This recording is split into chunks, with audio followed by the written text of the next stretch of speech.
Ito na yung isa pang bagong kulay ng Yamaha Mio Gravis 125. Ang tawag sa kulay na ito ay dark gray. Grabe, napakaganda ng kanyang kulay, mas premium at mas elegante. Hindi mo na kailangang ipa-repaint pa dahil dito sa kanyang kulay na ginawa ng Yamaha, napakaganda na. Ang ganda ng pagka-glossy gray nito, para itong naka-ceramic coating. Very premium talaga. Hindi ako gaanong fan ng mga glossy color, pero pag nakita nyo to sa personal, siguradong magugustuhan nyo dahil napakaganda ng pagka-glossy nito. Color glossy gray, bagay na bagay ang combination nito sa kulay ng kanyang fairings. Dito sa gilid, meron lang itong minimalist lang na Yamaha, then merong color yellow green na decals. Nandito naman sa kanyang side, nandito ang Gravis na emblem. Nandito sa harapang bahagi nito, napakagandang tingnan. Bumagay yung kulay ng kanyang fairings dito sa kulay ng kanyang DRL o daytime running light na may pagka-blue din. At bagay na bagay din sa design ng kanyang headlight. Anyway, yung headlight nito, alam naman natin na naka-LED yan at maliwanag ang kanyang ilaw. Then yung kanyang mga turn signal lights ay nandito sa taas. Yan, di ba? Ang gandang tingnan dito pa lang sa harapang bahagi ng motor na to. Ang maganda sa Yamaha Mio Gravis 125, kahit 125cc lang siya, medyo may pagka-bulky siya. Kaya pwede din siya sa mga medyo malalaking tao. Then kung mapapansin natin, meron pa siyang mga edges. Kahit glossy color siya, kitang-kita pa rin yung kanyang mga edges, kaya maganda siyang tingnan. Then pagdating dito sa kanyang front fender, ayan, color glossy gray din ito. Then meron din siya mga edges. At malaki ito, kaya salong-salo lahat ng mga putik. Dito sa harapan, meron siya ditong decals sa Mio na color white. Ayan, diba, bagay na bagay. Nandito sa gilid, meron siya dito minimalist start and stop system na decals din. Ang maganda dito sa Yamaha Mio Gravis 125, napakadami nitong convenient features. Unang-una, nandito sa harapan ng kanyang tangke na kung magpapagas ka, hindi mo na kailangan buksan ng upuan. Malaki din ang kanyang fuel capacity na 4.2 liters. Pagdating naman sa fuel consumption, kumukonsumo lang din ng 45 to 50 km per liter. Kaya naman matipid talaga at perfect pang araw-araw at pang hanap buhay. Mas nakatipid pa dahil meron nga itong start and stop system na kapag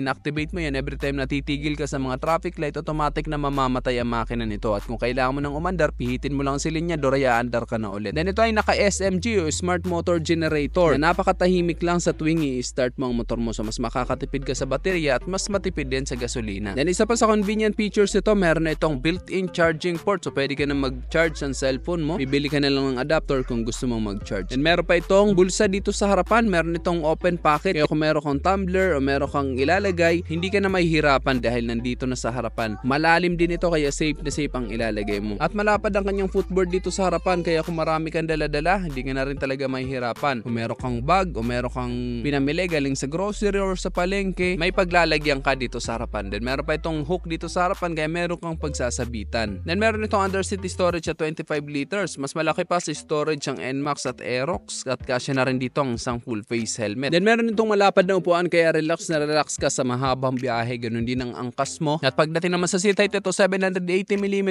lang, kaya naman perfect na perfect sa mga average height. At meron itong mataas na ground clearance sa 135mm. At ang maganda pa dito sa Yamaha Mio Gravis 125, malalapad ang kanyang mga gulong. 100/90/12 sa harapan at 110/90/12 naman dito sa likuran. Kaya naman pagdating sa mga cornering, napaka-smooth lang at hindi ka mahihirapang i-banking ang motor na to. Then pagdating naman sa braking system, naka-disc brake sa harapan at naka-drum brake sa likuran. Maganda din ang braking system ng motor na to, malakas din at madaling timplahin, kaya kahit hindi ito naka-ABS, hindi ito basta-basta magdalak, basta marunong kang tumimpla ng front brake nito. Sa suspension naman, naka-telescopic fork sa harapan, sa likod naman ay naka-single shock. Pagdating naman sa makina nito, ito ay 125cc, single cylinder, 4-stroke, air-cooled, single overhead cam, 2 valves. Then ito ay powered by Bluecore technology and ito ay fuel injected. Ang maximum power nito ay 9.3 horsepower at 8,000 RPM with a maximum torque of 9.5 Nm at 5,500 RPM. Ay hindi ka rin talaga mabibitan sa performance ng Yamaha Mio Gravis 125. Para sa isang 125cc, kaya din itong tumap speed ng hanggang 110 kph. Pero syempre, hindi naman ito dinisenyo para sa pambilisan. Dinisenyo ito para maging komportable ka at meron kang magamit na motor sa araw-araw. Iwasan na lang natin magpa top speed sa mga ganitong uri ng motor dahil wala nga itong safety features. Wala itong ABS, wala itong traction control system. Talagang pang takbong pogi lang ang motor na ito. At ang good news, mas mura na ito ngayon. 84,900 pesos na lang ang kanyang SRP. Ang laki ng binaba ng kanyang presyo at mas gumanda ang kanyang kulay. Kaya naman kung naghahanap ka ng Yamaha Mio Gravis 125 at nandito ka lang sa Iriga City, available yan dito sa New Nemar, Iriga City branch. Ikaw, ano masasabi mo dito sa bagong Yamaha Mio Gravis 125 color dark gray? I-comment mo naman sa baba ang iyong opinion, at kung nagustuhan mo naman ang video nito, just hit like. Kung bago ka lang sa aking YouTube channel, huwag kalimutan mag-subscribe. Click mo na rin ang notification bell para sa mga susunod kong video ay updated ka palagi. Yun lang guys, hanggang sa muli, ako sa Rosgo TV. Ride safe always and God bless.